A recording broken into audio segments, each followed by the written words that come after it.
बंगाल के पूर्वी मिदनापुर के मोयना थाना इलाके में 1000 से ज्यादा बम बरामद किए गए। पुलिस के मुताबिक खुफिया जानकारी के बाद छापेमारी की गई और घास में छिपाकर रखे गए बम जब्त किए गए हैं। पुलिस ने बम स्क्वाड टीम को बुलाकर खेतों में बम डिफ्यूज किए हैं। इस संबंध में अभी तक किसी की गिरफ्तारी नहीं की गई है। बम बरामदगी के बाद टीएमसी और बीजेपी में आरोप प्रत्यारोप का दौर शुरू हो गया है। अंबाला में नेशनल हाईवे पर नशे और रफ्तार के कॉकटेल ने एक परिवार की खुशियां छीन ली। एक बेकाबू रेंज रोवर ने एक कार को पीछे से इतनी जोर से टक्कर मार दी, गाड़ी के परखच्चे उड़ गए। कार में सवार परिवार के मुखिया की मौके पर मौत हो गई, जबकि एक महिला और उसके 2 बच्चे जख्मी हो गए। हादसे के बाद नशे की हालत में लड़कियों ने हाईवे पर खूब हंगामा किया। मौके पर पुलिस पहुंची तो लड़कियों ने महिला पुलिसकर्मियों के साथ बदसलूकी भी की। पुलिस दोनों लड़कियों को हिरासत में लेकर आगे की कार्रवाई में जुट गई है।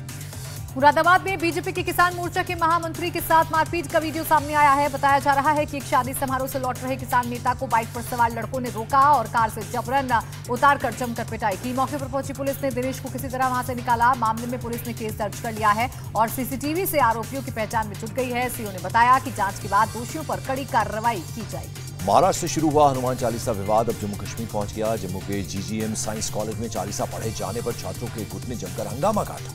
शिकायत के बाद पहुंची पुलिस को स्टूडेंट्स के दूसरे गुट ने कॉलेज परिसर में पढ़ी जा रही नमाज को दिखाया। छात्रों की मांग है कि कॉलेज परिसर में किसी धार्मिक गतिविधि की इजाजत नहीं देनी चाहिए या फिर सभी धर्मों को इजाजत दी जाए। कॉलेज प्रिंसिपल ने छात्रों से कॉलेज को धर्म का अखाड़ा न बनाने की अपील की है।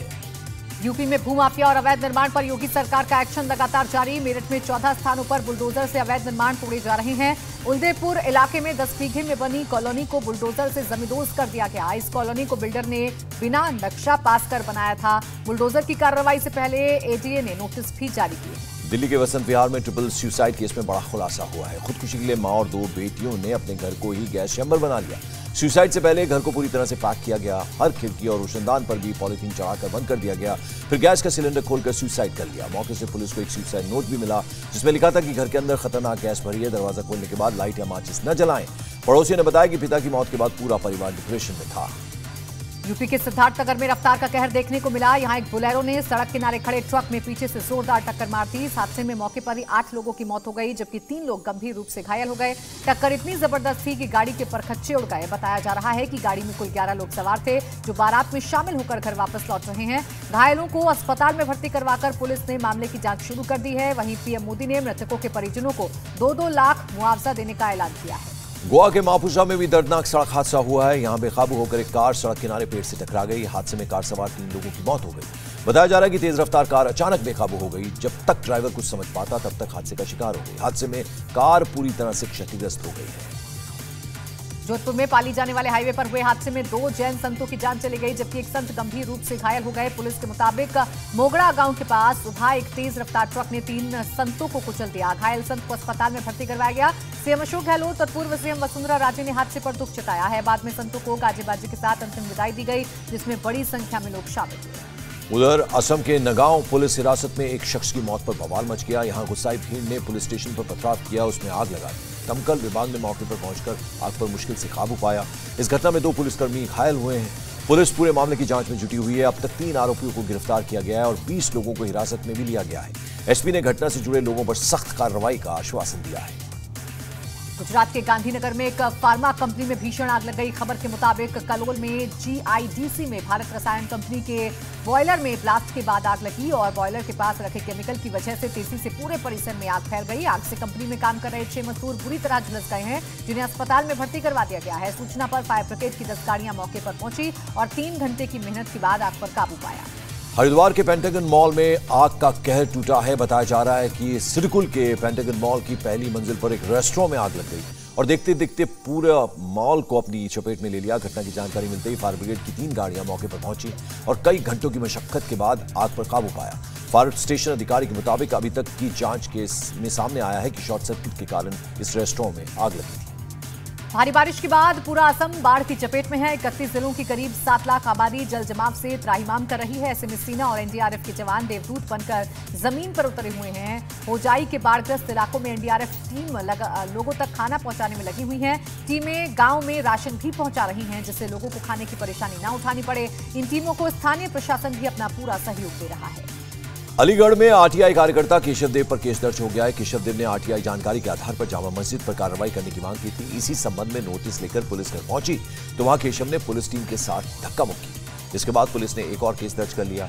मामले में सियासी तूल पकड़ लिया है। शहर की पूर्व मेयर ने भी मस्जिद की सरकारी जमीन पर बने होने की बात बताई है, जबकि जामा मस्जिद के मुतवल्ली का कहना है कि मस्जिद 300 साल पुरानी है। छत्तीसगढ़ के कवर्धा में नारकोटिक्स विभाग को बड़ी सफलता हाथ लगी है। एनसीबी इंदौर की टीम ने करीब 900 किलो गांजा बरामद किया है और कबीरधाम से 6 लोगों को गिरफ्तार कर लिया है। एनसीबी के मुताबिक खुफिया जानकारी के बाद ऑपरेशन को अंजाम दिया गया है। पकड़े गए आरोपियों से कड़ी पूछताछ जारी है, जिससे नशा तस्करी की और गतिविधियों को ट्रेस किया जा सके। जम्मू के उधमपुर से हैरान कर देने वाली तस्वीरें सामने आई हैं। यहाँ एक छोटे से कमरे से सरकारी प्राइमरी स्कूल चल रहा था। 12 बाय 10 के इस छोटे से कमरे में 50 से ज्यादा बच्चों को पढ़ाया जाता है। शिक्षक दरवाजे के पास ही 2 कुर्सियां लगाकर बैठ जाते हैं। छात्र छात्राओं को जमीन पर एक दूसरे से सटकर बैठना पड़ता है। ये स्कूल 2014 में खुला था। तब से अभी तक ना तो बिल्डिंग बन पाई है और ना ही बिजली, पानी, शौचालय जैसी बुनियादी जरूरतों का इंतजाम हो पाया है। इसकी वजह से स्थानीय लोग अपने बच्चों को स्कूल में नहीं भेजना चाहते हैं। चारधाम यात्रा में श्रद्धालुओं की संख्या बढ़ने से एक नई समस्या खड़ी हो गई है। जितने लोग यहां दर्शन के लिए आ रहे हैं, उतना ही ऊपरी हिमालय इलाके में कचरा भी बढ़ रहा है और आने वाले यात्री पॉलिथीन और दूसरे कूड़ा यहां फेंक जाते हैं, जिसकी वजह से न सिर्फ इस क्षेत्र की सुंदरता पर असर पड़ रहा है, बल्कि प्रदूषण बढ़ रहा है और जड़ी बूटियां की संख्या भी कम हो रही है। बिहार के सीएम नीतीश कुमार का ड्रीम प्रोजेक्ट गंगा उद्धव योजना का ट्रायल पूरी तरह सफल रहा। इस प्लान में मोकामा के हाथीदह से गंगा का पाइपलाइन से नवादा लाया गया। पानी कुल 190 किलोमीटर दूर पहुंचा तो लोग खुशी के मारे झूम उठे। लोगों ने एक दूसरे का हाथ पकड़कर घेरा बनाया और पानी में नाचने लगे। 3000 करोड़ की इस योजना से नवादा और गया में पानी संकट खत्म करने में मदद मिलेगी और इस पानी से राजगीर और बोधगया शहरों की भी प्यास बुझेगी। अलीगढ़ में बिजली की सप्लाई को चालू रखने के लिए एक अनोखा तरीका निकाला गया है। यहां पर ट्रांसफार्मर को ठंडा रखने के लिए कूलर लगाए जा रहे हैं। बिजली विभाग का कहना है कि गर्मी ज्यादा होने की वजह से ट्रांसफार्मर का तापमान भी बहुत बढ़ जाता है, जिससे इनके खराब होने या आग लगने का खतरा पैदा हो जाता है। इसलिए कूलर की ठंडी हवा के जरिए ट्रांसफार्मर का तापमान कम रखने की कोशिश की जा रही है। यहाँ हर ट्रांसफार्मर पर एक कूलर लगाया गया है।